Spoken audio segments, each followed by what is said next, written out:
안녕하세요. 과학체험반 여러분. 오늘은 이야기 하나 시작하려고 합니다. 이 고양이가 있는데요. 제가 이 고양이를 밖에서는 열어보기 전까지 알아볼 그 안의 상태를 확인할 수 없는 상자에다가 이 고양이를 가둘 겁니다. 그리고, 이 상자가 그냥 상자가 아닙니다. 바깥에 장치가 연결되어 있는데요. 이 장치는, 한 버튼은 아무 일도 일어나지 않고요. 나머지 한 버튼은, 이 고양이를 죽이는 기계를 작동시키는 버튼입니다. 둘 중 어떤 게 버튼이었는지 저는 기억이 나지 않습니다. 아무튼 일단 하나를 눌러볼게요. 하나를 누르면 그쵸. 고양이가 살 가능성도 하나 있고 죽을 가능성도 있습니다. 그리고 그 가능성은 둘 다 반반일 거예요. 하지만 우리가 상자를 열어보기 전까지 상자를 열면은 고양이가 죽어 있거나 고양이가 살아 있거나 확인할 수 있겠지만 상자 열어보기 전까지는 우리가 이거를 어떤 가능성으로밖에 얘기할 수 없겠네요. 그래서 과학자들은 이 상자 안에 열어보기 전에 이 상자를 열어보기 전까지 이 고양이 상태는 반은 죽어 있고 반 살아 있는 이런 상태라고 얘기합니다. 이게 무슨 상태냐고요? 오늘 얘기할 태양광 발전 그리고 양자역학에서 자세한 얘기를 보시죠. 오늘은 태양광 발전 얘기하기 위해서 양자역학, 빛과 물질의 이중성이라고 하는 굉장히 특이한 성질을 우리가 이해해 보려고 합니다. 역시 별표가가 있었죠. 굉장히 어렵기 때문에 함께 이런 생각도 있구나, 이런 생각도 해볼 수 있구나, 그리고 이런 현상이 실제로 일어나는구나 놀라워 하면서 새로운 생각을 해보는 계기가 되었으면 좋겠네요. 자, 우리가 지난 시간에 환경오염, 기후변화 얘기했는데요. 기존 화석연료를 변환하여 이용하거나 햇빛, 물, 강수, 바람 등을 포함해서 재생 가능한 에너지, 환경오염을 덜시키고 기후변화를 촉진시키지 않는 그런 에너지들을 우리는 신재생 에너지라고 얘기합니다. 그리고 이러한 에너지를 내는 것 우리가 발전이라고 해요. 여러 가지 에너지들이 전기 에너지를 전환되는 걸 얘기합니다.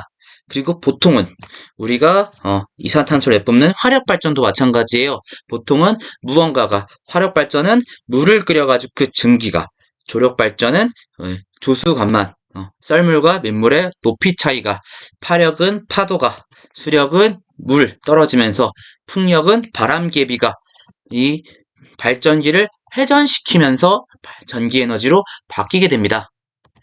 하지만 오늘 얘기할 태양광 발전은 특이하게 이런 발전기를 회전시키는 것이 아니라 빛과 물질의 이중성이라고 하는 그리고 특히나 빛의 입자성이라고 하는 특이한 현상 때문에 특이한 성질 때문에 이 모든 얘기가 이루어지게 됩니다. 자, 일단 만들어 볼게요. 조립하기 전에 이거 꼭 잘 듣고 하세요. 생각보다 이 조립이 선생님도 쉽지 않았습니다. 좌측 그림처럼 이 플라스틱 5개를 십자가 모양으로 만들어 주세요. 끼우기가 쉽진 않습니다. 그리고 이제 폴리 하나, 스틸봉 막대 하나 연결시켜 주고요. 그리고 이 연결봉에다가 연결핀을 박아주세요. 연결핀을 박고 전동기를 박아주십시오. 생각보다 이게 잘 바뀌지 않습니다. 그렇게 됐다면 이 플라스틱 판때기에다가 역시 잘 끼워주세요. 잘 끼워지지 않습니다. 그래서 전 선생님 같은 경우는 테이프, 이따 보겠지만 테이프로 붙여줬어요.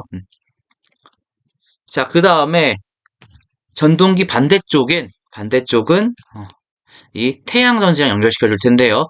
먼저 태양전지를 남아있는 하나의 또 플라스틱 판 위에 붙여줄 겁니다. 플라스틱 판 위에다가 이 EVA 붙여주시고요. 2개, 아마 양면 테이프로 되어 있을 거예요. 붙여주시고 태양전지에 연결되는 전선이 가운데 이 사이로 들어오도록 꽂아주십시오.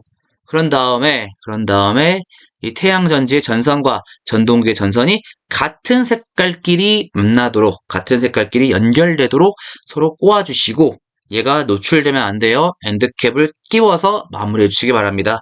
역시 얘도 잘 안 붙어 있어요. 좀 쉽지 않은데 우리 친구들이 테이프 같은 거 붙여가면서 하면 좋을 것 같아요. 그렇게 다 잘 꽂았다면 이제 이 태양전지를 연결했던 플라스틱 판과 전동기를 붙였던 플라스틱 판을 연결시켜 줍니다. 이렇게 양 사이드에 플라스틱 판을 붙여서 연결시켜 주고요. 마지막으로 이 폴리가 있는 곳을 아까 우리 맨 처음 만들었던 그 받침대 가운데에 꽂아주면 준비가 완료됐습니다. 돌아가는 모습을 한번 볼게요. 자, 태양광 발전이기 때문에 햇빛이 쨍쨍한 곳에서는 빠르게 돌지만 선생님 만든 그늘 아래 가니까 이 속력이 느려지는 걸 확인해 볼 수 있네요. 선생님 이거 말고도 옛날에 자동차, 태양광 자동차도 한번 만들어 봤는데요. 자, 보시면 태양 가까이 가면 태양 내리쬐는 그 아래 가면은 이 모터가 돌아가는 거 보이셨나요? 생각보다 잘 보이진 않았는데 이런 식으로 햇빛 아래 가면은 이 태양광 발전이 되면서 전기 에너지로 바뀌면서 바퀴가 돌아가거나 꽃이 돌아가는 걸 볼 수 있습니다.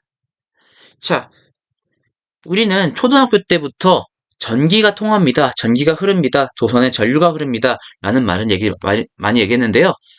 전류는 전하의 흐름, 우리가 전자를 예전에 배웠죠. 전자의 흐름을 얘기합니다.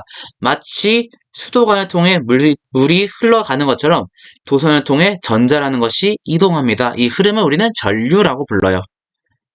그리고 또 하나, 태양광 발전, 빛에 대한 얘기도 해봐야 될 것 같은데요. 빛의 성질이라고 하면은 우리 친구들 알다시피, 그쵸. 렌즈를 만나면 휘고요. 굴절이라는 현상이 일어나고요. 거울을 만나면 반사라는 현상이 일어납니다. 그래서 빛을 모으거나 퍼뜨리는 이야기 아마 초등학교 때 배웠을 것 같아요. 근데 굉장히 특이한 성질이 있는데요. 빛은 장애물을 만나면 그 장애물 뒤로도 퍼져나가는 현상이 일어납니다. 그래서 지금 선생님이 실험 영상 하나 사진 하나 준비했는데 장애물 뒤편에 퍼지고 또 퍼지다 보니까 그리고 또 퍼진 빛들이 서로 영향을 주다 보니까 스크린에 다음과 같은 무늬들이 나타나요. 우리가 이걸 이중 슬릿 실험이라고 하는데요.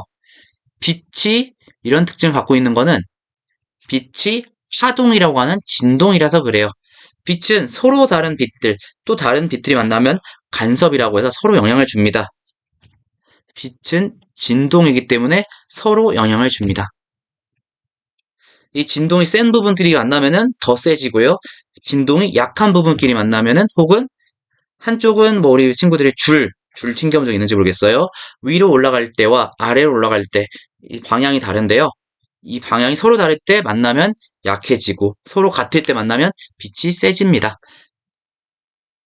회절, 아까 선생님이 장애물 뒤편으로도 이 파동이 나간다고 했죠. 그 진동이 나간다고, 빛이 퍼져나간다고 했죠. 네. 이 모든 것은 빛이 파동이라고 하는 진동이기 때문이에요. 한 곳에서 만들어진 진동이 주로 퍼져나가는 것, 우리는 이걸 파동이라고 얘기합니다. 우리 친구들 수업 시간에 배우는 지진파, 혹은 우리 친구들이 물에다가 물 던졌을 때 물결이 넘실넘실 거리는 파도 같은 물결파, 소리, 선생님 얘기를 듣고 있죠, 지금? 그리고 빛 등을 우리가 이런 진동들을 파동이라고 얘기합니다.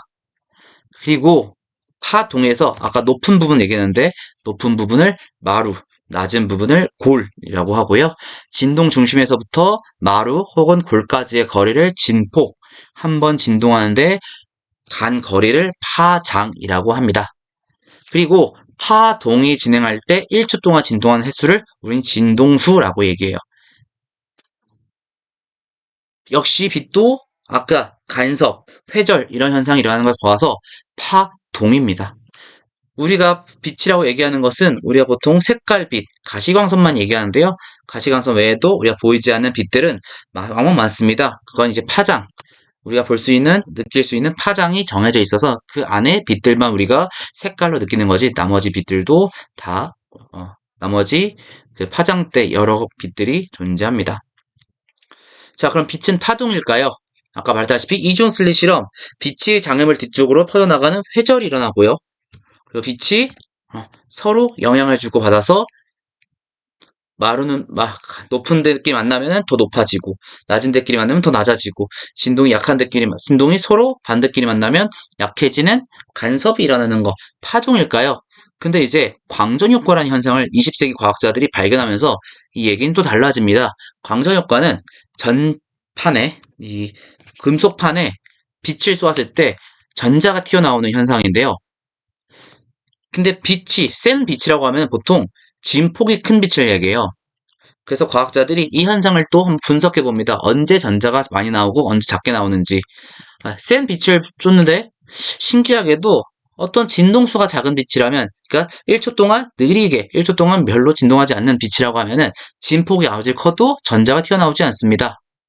대신 아주 진폭은 약해도, 그러니까 세게 진동하지 않고 약하게 진동해도 1초 동안 빠르게 진동하는 빛은 시간이 걸리지 않고 바로 전자가 튀어나와요. 그리고 약한 빛보다 센 빛을 비췄을 때 전자가 더 세게 튀어나올 줄 알았는데 똑같아요. 만약에 진동수가 일정 진동수, 그러니까 1초 동안 진동한 횟수가 일정 진동수 이상이라면 진폭이 약하든 세든 그 즉시 같은 속력으로, 같은 빠르기로 전자가 튀어나옵니다. 이것을 밝혀낸 게 아인슈타인이에요. 이 현상이 왜 그런가? 빛은 파동일 뿐 아니라 광자라고 하는 입자의 흐름이다라는 걸 얘기합니다. 즉, 그리고 그 입자의 세기는, 빛이라고 하는, 광자라고 하는 이 입자의 세기는 진동수에 비례한다. 진폭이 세고 약한 것은 진폭이 크고 작은 것, 많이 진동한다, 약하게 진동한다는 이 빛 광자수가 많은 것이다 라는 얘기를 합니다. 즉, 빛은 입자이면서도 동시에 파동입니다. 이게 무슨 얘기인가 싶죠? 근데 정말 놀랍게도 광전 효과라는 실험을 하면서 빛은 입자라는 것도 우리가 증명할 수 있고, 이중 슬릿 실험을 하면서 빛은 파동이라는 걸 증명할 수 있어요. 근데 여기서 드브로이라는 사람이 특이한 얘기를 합니다. 빛이 입자성과 파동성을 둘 다 갖고 있는 이중성을 띠고 있는 물질이라면, 우리가 생각하는 물질, 입자, 전자, 양성자, 중성자, 우리가 옛날에 얘기했죠. 이런 물질들도 입자이면서 동시에 파동이다. 그래서 같은 실험을 하면 같은 현상이 일어나요. 우리가 알다시피 물질, 전자 같은 것들은 입자, 알갱이라고 얘기했습니다만, 쪼갤 수 없는 입자라고 얘기했습니다만, 얘를 똑같이 이중 슬릿에 넣고 돌리면은 다음 같은 무늬가 나타나요. 어떨 때 파동의 성질, 입자의 성질이 나타날까요? 그거는 우리의 관찰에 따라 달라집니다. 우리가 어떤 것을 보고자 할 때마다 관찰이라는 것, 우리가 그 전까지는 이 20세기 전의 과학자들은 어떤 생각을 했냐? 우리가 관찰하는 것은 바뀌지 않는, 변하지 않는, 혹은 이 대상을 변화시키지 않는다 생각했는데, 이 작은 단위로 서로 진동이면서 서로 입자다 보니까 충돌합니다. 하지만 서로 파동, 진동이기 때문에 아까 말했다시피 간섭, 서로 영향을 주어요. 그래서 즉, 우리 관찰이라는 게 대상을 바꾼다, 대상의 물리량을 바꾼다는 것을 알게 됩니다. 즉, 어떤 입자의 성질, 진동의 성질을 둘 다 갖고 있었는데 내가 관찰하는 것이 이 성질 중에 하나가 튀어나올 수 있도록 그 가능성을 깨트리는 거죠. 마치 상자를 열어보기 전까지는 반은 죽어있고 반 살아있던 고양이가 우리가 확인함으로써 죽어있거나 살아있거나 하나로 확정되는 것처럼 말이죠. 우리가 가능성을 깨뜨리는 겁니다. 여러 가지 가능성 중에 여러 가지 가능성 중에 관찰이라고 하는, 우리의 행위가 이 가능성들을 깨뜨리는 거예요. 자, 우리는 물질에서 반사된 빛을 통해 물질을 관사합니다. 즉, 다른 광원, 이제 빛이 나오는 전구나 혹은 뭐 태양이나 이런 빛이 나오는 물체에서 나온 물질을 반사시켜서 우리는 물체를 관찰해요. 하지만 우리가 보고 있는 이 물질은 다 전자, 양성자, 중성자 같은 것들로 되어 있겠죠. 이런 입자와 빛이 모두 만나면 충돌하는 입자면서, 또한 만나면 서로 간섭, 마루와 마루가 만나면은, 그리고 고루가 고루 만나면은 서로 더 진폭이 커지거나 작아지는 파동이라면 관찰이란 무엇일까요? 관찰은 대상의 물리량을 바꿔놓습니다. 우리가 관찰하기 전까지 알 수 있는 건 각 상황에 대한 가능성뿐, 관찰이 이 가능성을 깨뜨리는 거죠. 여러분들이 이걸 지금 이해하기 어려울 수 있습니다. 당연한 얘기예요. 옛날 과학자들도 마찬가지였거든요. 20세기의 과학자들 역시 이걸 가지고 키베를 떴습니다. 이건 솔베이 회의라고 하는 그 과학자들이 모여서 회의했던 그 사진인데요. 당시 상황 사진인데요. 보시면은 저기 기라성 같은 사람들이 많습니다. 가운데 여러분이 잘 아시는 아인슈타인도 있고요. 뒤에 폴 디렉, 여러 가지 사람들이 있네요. 슈레딩거, 살짝 뭔가 살짝 벗어나 있긴 하네요. 얘가 이게 선생님이 이게 사진을 갖고 오고 다시 편집하면서 살짝 벗어나 있긴 하지만 여러분들이 그 순서를 봐가지고 아 누가 있구나 볼 수 있을 것 같아요. 여기에 유명한 사람들 되게 많습니다. 여러분들 이름을 들어본 사람도 되게 많을 것 같아요. 왜냐? 여기서 노벨 물리학자가 수상자가 15명, 노벨 화학자 수상자가 3명 해서 노벨상 수상자가 총 17명이 이 사진에 들어가 있거든요. 선생님, 노벨 물리학상은 15명이고 노벨 화학상 3명인데 왜 노벨상 수상자가 17명이에요? 18 아니에요? 네, 마리 퀴리가 2개를 받습니다. 하지만 아까도 말했다시피 이렇게 기라성 같은 과학자들도 서로 이해가 안 돼서 싸우죠. 아까 그 고양이 이야기 같은 경우에 여기 에르빈 슈레딩거라고 하는 여기 나비 넥타이 낀 맨 뒷자리에 나비 넥타이 낀 이 아저씨가 얘기하는데요. 이게 말이 되느냐? 이 솔베 회의가 중요한 이유는 아까 말했던 우리가 가능성밖에 모른다. 확률이라는 것이 그 대상의 물리량을 바꿔놓기 때문에 우리가 알 수 있는 건 가능성밖에 없다라는 얘기를 젊은 과학자들이 하게 되는데요. 그래서 이제 늙은 과학자들, 우리 좀 나이 많은 과학자들은 이제 분노를 터뜨리게 됩니다. 그리고 거기서 에르빈 슈레딩거라는 사람이 아까 그 고양이 실험을 얘기하면서 이게 말이 되느냐? 반은 살아있고 반은 죽어있는 고양이가 말이 되느냐? 라고 하면서 반박하기도 하고요. 아인슈타인 같은 경우에 아인슈타인 여러분 어, 되게 뛰어나다고 알고 있고 아까 광전 효과에서 얘기했지만 그 역시 이 가능성밖에 알 수 없다는 이 사실을 굉장히 싫어했어요. 그래가지고 뭐 젊은 과학자들 세워놓고 이런 얘기를 합니다. 하늘을 봐봐. 달이 떠 있지. 자 이제 눈을 감아봐. 우리가 관찰을 하지 않으면 저 달이 떠 있는지 안 떠 있는지 우리가 어떻게 알아? 라고 했을 때 젊은 과학자들은 모릅니다 라고밖에 말을 못 했대요. 왜냐? 우리가 관찰하기 전까지는 어떤 물리량을 알 수 없는 거니까. 물량이 바뀔 수 없, 관찰 전까지는 가능성밖에 알지 못하는 거니까. 그러면서 알베르트 아인슈타인은 이런 얘기도 합니다. 신은 주사위 놀이를 하지 않는다고. 하지만 더 과학이 발전한 오늘날 보면 신은 주사위 놀이를 한 게 맞네요. 자, 양자역학으로 어떤 게 달라졌느냐? 양자역학으로 우리는 원자의 구조를 더욱더 정확하게 밝힐 수 있었습니다. 우리가 옛날에 원자핵을 전자가 들고 있는 모형으로 원자의 구조를 얘기했는데 양자역학을 통해서 이 전자가 정확히 어떤 궤도를 돌고 있는지 알 수 없어요. 가능성밖에 알 수 없습니다. 우린 이걸 오비탈 확률 밀도 함수라고 얘기합니다. 확률 전자 구름이라고 얘기합니다. 그리고 우리가 맨 첫날 얘기했던 얘기 기본 입자에 대한 연구가 더욱 끊임없이 이루어집니다. 이 작은 여기 기본임에 역시 또 전자기력 잘못 써 있네요. 전자기력인데 더 작은 세계에 대한 탐구가 더 잘 이루어집니다.